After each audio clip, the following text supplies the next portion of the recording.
Thank you very much, Professor Joachim. First of all, let me take this opportunity to thank Bishop Marcelo and also Professor Joachim for inviting me. I think before I embark into my presentation, let me give you 3 tips that helps you to visit my ancient country, Ethiopia. The first one is, if you happen to search for your ancestors, all of you began from Ethiopia, so you have to go back and see your ancestors' land. And the second tip is, if you want to be younger, 8 years, now it is 2011 in Ethiopia, and therefore you can visit this country and become a young man 8 years from now. Our calendar is unique and different. And the third one is, whenever you sip a cup of coffee, you have to remember my country, where it's a natural habitat for coffee. And so I think this obliges you to come and visit my country. Having said this, you can see over there, that's a monastery where we have thousands of these kind of monasteries where our native trees are conserved, and that's the opportunity we have in terms of conservation in Ethiopia.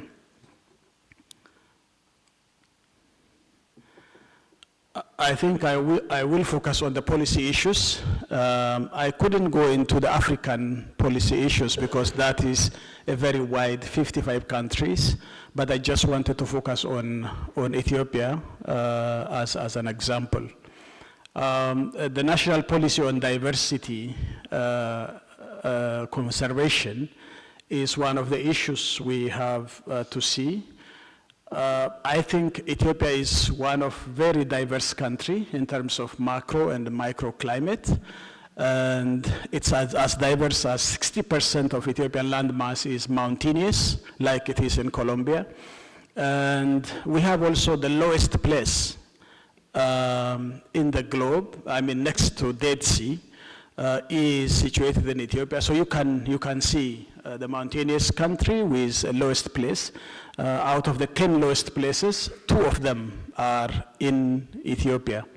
So I think this is what Ethiopia looks like. But we recognize that for us, I think biodiversity is one of the main important issues for our economy, our ecology, our lifeline. And the political issue is that we have deep political commitment in Ethiopia to keep our diverse environment safe for the human existence. You know, Ethiopia has been known for famine in most of the countries and globally, but this has happened simply because it's not Ethiopia has the resources, but because we haven't managed our biodiversity properly.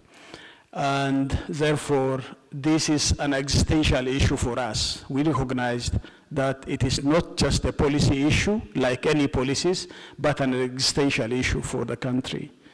So the direct threats we have, I mean, this is a very endangered country, and we have discussed in most of the papers those issues, the habitat conversion, and unsustainable utilization of resources, and as well as invasive species coming from alien species coming into Ethiopia, and climate change, which all of you discussed several times, is one of the issues that complicates the situation in Africa, specifically in Horn of Africa.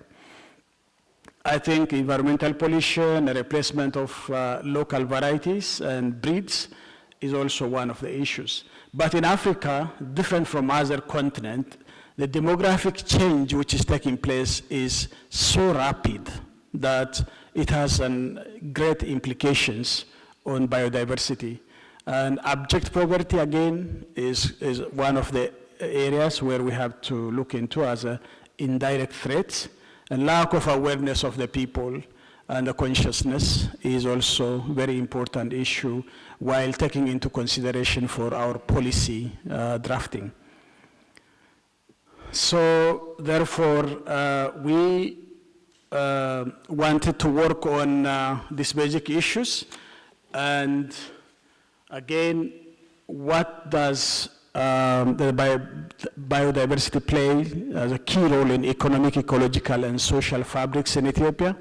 As an agrarian country where the dominant economic sector is agriculture, 83% of the employment, 90% of export values, and 40% of the GDP comes from agriculture, which also includes forestry. And forest also plays a vital role in ensuring food security and sustainable livelihood for millions of households in Ethiopia. So in Ethiopia, protected areas cover 20% of the country, so they play significant roles in conservation, recreation, and ecotourism and employment. So I think one of the areas we focused in our policy making is how can we make in a sustainable manner to have our protected areas managed. You know, we have different types of protected areas that have been established to conserve and sustainably utilize our resources. So I think we are very keen to see that our protected area are really well protected, because there are a number of issues that has to be addressed. The first one is, yes, physically these areas are protected, but if we don't have an alternative livelihood to the indigenous community in those protected areas, I think the degradation of those protected areas is obvious. So I think when we talk about protected area, we have to talk about the indigenous communities, and they have to own this protected area as their own and get benefit out of the protection and biodiversity conservation. So this is one of the policy areas we focus while doing our work. The second one is control of invasive species and alien species, as we were talking. And this is also one of the major issues. In Ethiopia, we have a number of invasive species that has come in. And I think our policy also is informed by these issues. I think rehabilitation and restoration of degraded areas is one of the issues that we are working on as a policy information. But when we talk about this issue, conservation-oriented restoration, which I was informed this morning, is a very important issue we have to discuss and refine. We have some exotic species in the plantations which has been done, and the forest coverage, which used to be in the 1900s, about 40%, has declined to 2.7% in the 1990s. In a century, declined to 2.7%. Since 1990, the government has taken aggressive action, and now our forest coverage has gone to 18%.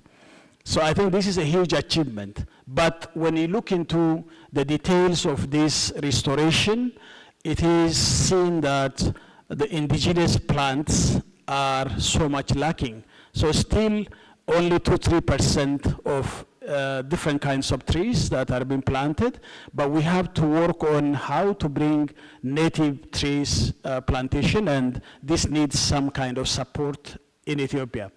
So I think we need to work on this issue for restoration. Challenge should be, addressed. Of course, there is disruption, but we need to address it carefully and skillfully. The last issue is public awareness and education in this area is lacking. So our policy is also informed by the public awareness issues. But combined and coordinated ex situ and in situ conservation issues are also one of the areas where we were focusing on policy discussions and formulation. But how do we have constitutional mechanisms to deal with this issue is also one of the main things. So I think, sorry, I'm going back. And when it comes to institutions, we have the Federal Wildlife Conservation Authority that manages 30 of our national parks, wildlife reserves and sanctuaries, and that covers 3.75 million hectares of natural habitat, including 1.8 million hectares of forest and woodlands. This represents almost 20% of the total remaining natural forest cover in Ethiopia. So I think this is one of the key institutions that take care of this issue, and our policy also supports the establishment of this institution.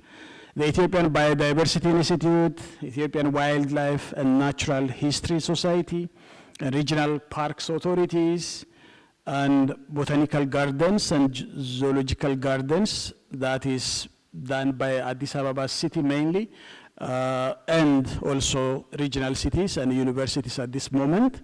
But there is one specific story about Ethiopia. This is the Millennium Parks Administration. During the Ethiopian Millennium, I think it's, as I said, 8 years behind your millennium, and we're unique and we have done it by our own.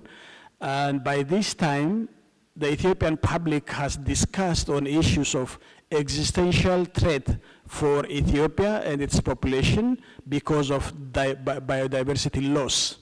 That was the main agenda in our millennium. So we said we have to achieve our renaissance in biodiversity.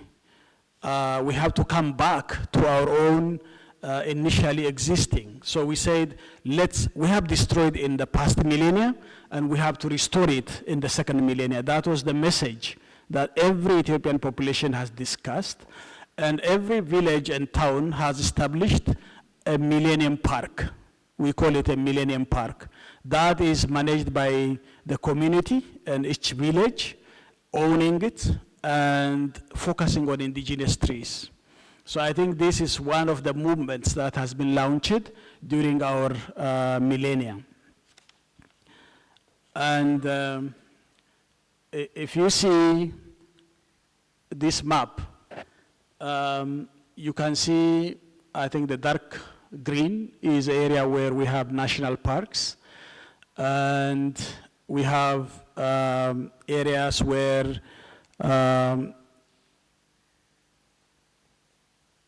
catchments where hunting, controlled hunting areas are observed. And we have also some sanctuaries, and we have wildlife reserves. So I think this covers, as I say, 20% of the land mass of the country.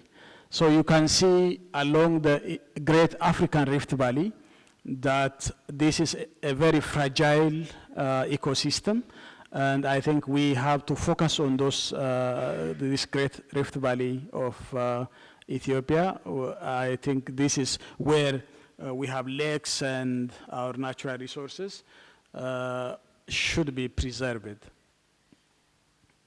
I think this is in the natural setting. Some of the plants there are unique to Ethiopia, and at the highest mountainous parts of the country, where tourism attractions are also going, but the ecotourism should be so friendly to biodiversity. Now, along with the biodiversity, we have some issues. You know, I'm talking about the political aspect of it. One thing Ethiopia has done is taking into consideration our constitutional mechanisms. In 1995, we had discussions to revise our constitution. So one of the big agenda was an environmental and biodiversity issue. So after rigorous discussions, the Ethiopian people has decided that the biodiversity issue and environment issue should be written in the Constitution, so that every political party coming to power is obliged to act according to the constitutional provision. So this is one step which has been taken in my country.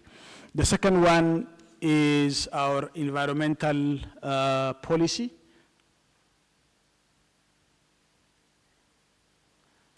The Ethiopian environmental policy, it is the general objective of this policy is to improve and enhance the health and the quality of life of all Ethiopians, and to promote sustainable social and economic development through the sound management and use of natural, human-made, and cultural resources and the environment as a whole, so as to meet the needs of the present generation without compromising the ability of future generations to meet their own needs. I think with this framework, this policy has been, legislated, and that is the basis of our work for now. And apart from that, Ethiopia has designed its own Ethiopia's climate resilient green economy strategy, which is unique. And I think we wanted to show the global community that even though our contribution to the greenhouse gas emission is minimal, as a global responsible citizens, we will focus on our green economy development, and we establish this strategy.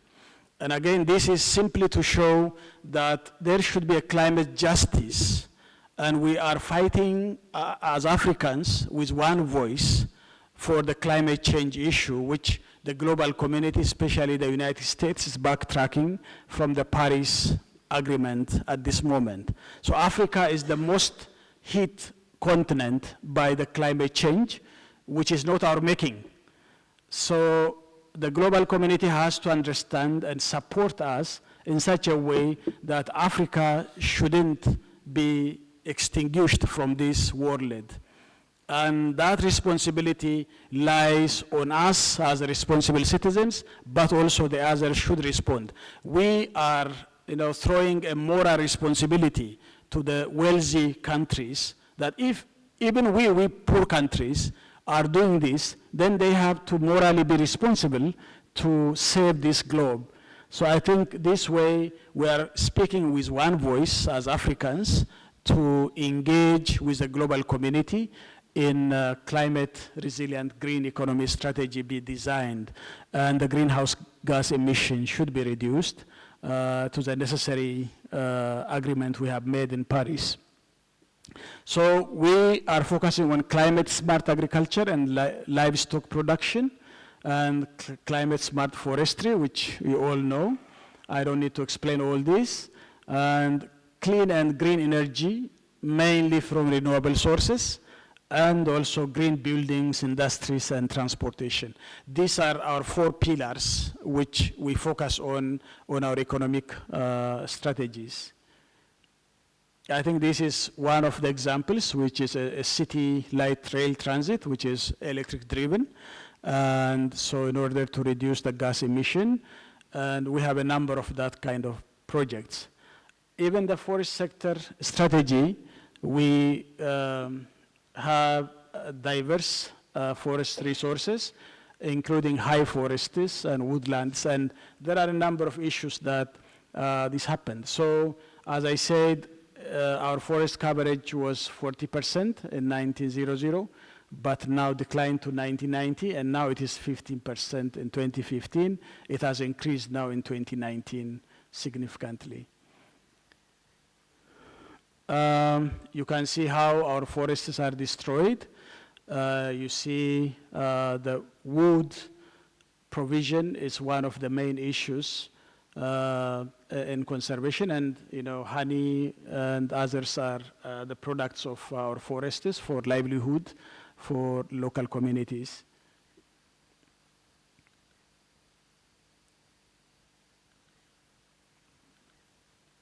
The conclusion is therefore, even though Ethiopia has still been able to conserve some of the most important biodiversity in nature and the species, the resource is at risk of immediate extinction unless integrated wide range of actions are taken by policymakers and implementers. So I think even though there is political commitment, the implementation is lagging very behind, and we have to take concerted action.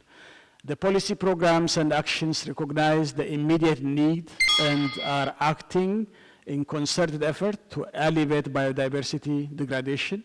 However, increase in population and high dependence on natural resources pose a great deal of challenge to effectively implement the policies on the ground. Due emphasis should be given to enable various government and sectoral levels in order to enable them to understand this challenge and act wisely to benefit the current generations without compromising the benefits at present and in the future. I thank you.